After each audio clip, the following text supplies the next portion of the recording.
Assalamualaikum warahmatullahi wabarakatuh.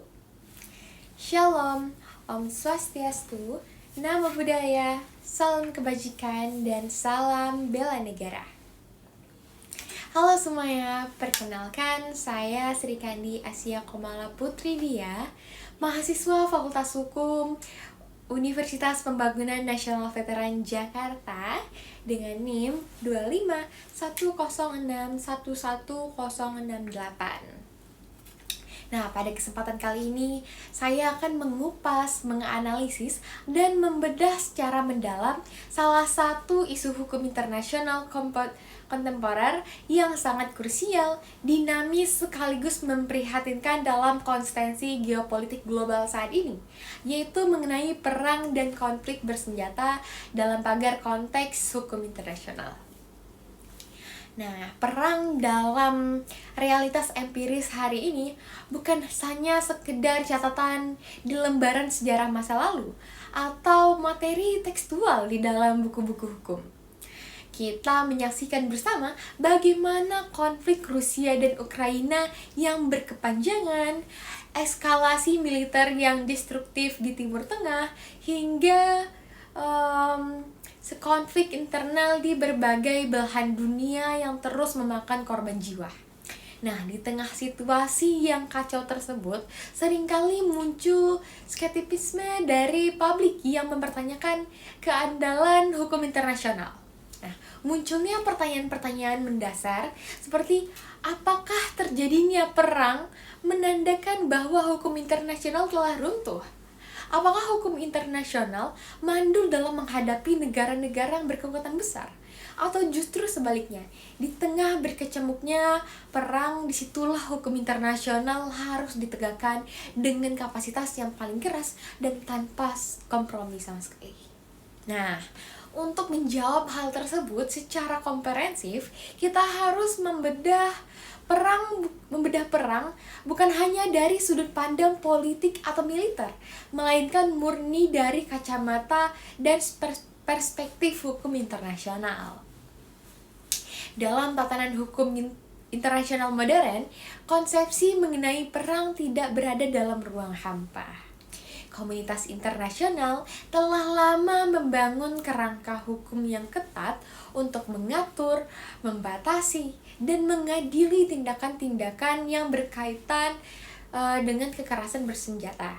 Nah, secara doktrinal, hukum mengatur mengenai perang ini dibagi menjadi dua pilar utama yang sangat berbeda namun saling melengkapi, yaitu jus et bello dan jus et bello. Nah, pemisahan kedua konsep ini sangat fundamental agar kita tidak salah dalam menempatkan analisis hukum terhadap satu konflik bersenjata yang kontemporer. Nah, menjelaskan pilar pertama, yaitu jus et bello, merupakan sekumpulan aturan hukum yang mengatur mengenai legalitas atau keabsahan suatu negara dalam memulai peperangan. Nah, berdasarkan pasal 2 ayat 4 Piagam PBB, penggunaan militer atau ancaman kekerasan dilarang keras antara negara demi menghormati kedaulatan wilayah negara lain. Namun, ada pengecualian legal yang diatur dengan secara ketat. Yang pertama, pada pasal 51 Piagam PBB mengenai hak mutlak untuk membela diri. Dan yang kedua, tindakan militer sah yang diotorisasi oleh Dewan Keamanan PBB di bawah bab 7 Piagam PBB demi menjaga perdamaian dunia. Nah, lanjut ke pilar kedua adalah jus in bello yang dikenal sebagai hukum humaniter internasional. Berbeda dengan jus et bello, jus in bello tidak peduli siapa yang memulai perang, siapa yang benar dan siapa yang salah. Begitu sebuah konflik bersenjata pecah, hukum ini otomatis berlaku dan mengikat pada semua pihak yang bertikai. Nah, tujuan utamanya itu untuk membatasi dampak buruk dari peperangan demi kemanusiaan dan melindungi mereka orang-orang yang tidak terlibat langsung dalam pertempuran ini. Nah, di kodifikasi utama dari jus in bello ini tertuang dalam 4 konvensi Jenewa 1949 dan protokol tambahannya. Secara spesifik, konvensi ke-1 dan kedua melindungi korban luka di darat dan laut, konvensi ketiga mengatur hak tawanan perang, dan konvensi Jenewa keempat memberikan perlindungan menyeluruh bagi masyarakat sipil di daerah konflik.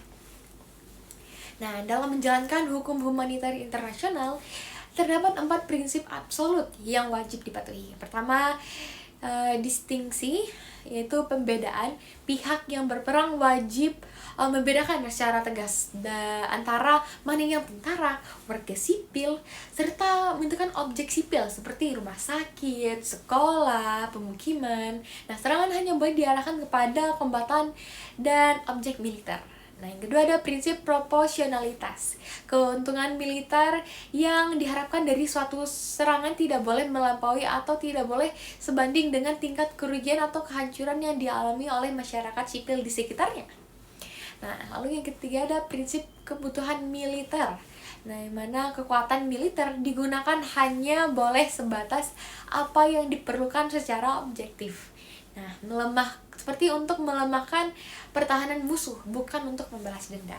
Lalu yang keempat ada prinsip kemanusiaan, melarang penggunaan taktik atau senjata yang menimbulkan penderitaan yang tidak perlu, seperti senjata kimia dan senjata biologis. Jadi kayak senjata mengandung zat kimia itu sangat tidak dibolehkan. Nah, sebagai contoh nyata kontemporer, mari kita lihat pada kasus Rusia dan Ukraina. Berdasarkan Just Add Belum, tindakan Rusia memasuki wilayah Ukraina secara sepihak dinilai oleh mayoritas komunitas internasional melalui resolusi Majelis Umum PBB sebagai pelanggaran terhadap pasal 2 ayat 4 Piagam PBB mengenai integritas wilayah. Nah, sementara dari kacamata Just in Below, hukum humaniter, tantangan terbesarnya adalah banyaknya laporan serangan yang menghantam infrastruktur sipil, pemukiman, rumah sakit, sekolah di Ukraina. Di dalam hukum internasional, menyerang objek sipil secara sengaja dikategorikan sebagai kejahatan dalam peperangan. Respon nyata komunitas internasional ditunjukkan oleh International Criminal Court atau ICC yang telah mengeluarkan surat perintah penangkapan terhadap pejabat tinggi terkait dugaan kejahatan perang. Nah, meskipun penegakannya rumit secara politik, langkah ICC ini menegaskan bahwa pertanggungjawaban pidana individu tetap melekat pada pelakunya. Nah, kesimpulannya, dalam pagar konteks hukum internasional, perang bukanlah wilayah yang bebas hukum. Hukum internasional hadir sebagai batas terakhir yang menjaga garis demarkasi antara peradaban manusia dan kebiadaban total, yang memastikan bahwa aturan-aturan kemanusiaan wajib dihormati demi melindungi nyawa masyarakat sipil yang tidak berdosa. Demikian penjelasan yang dapat saya sampaikan mengenai tema perang dalam perspektif hukum internasional. Terima kasih atas perhatiannya. Wassalamualaikum warahmatullahi wabarakatuh. Shalom, Om Santi Santi Om, Namo Buddhaya, salam kebajikan dan salam bela negara. See ya.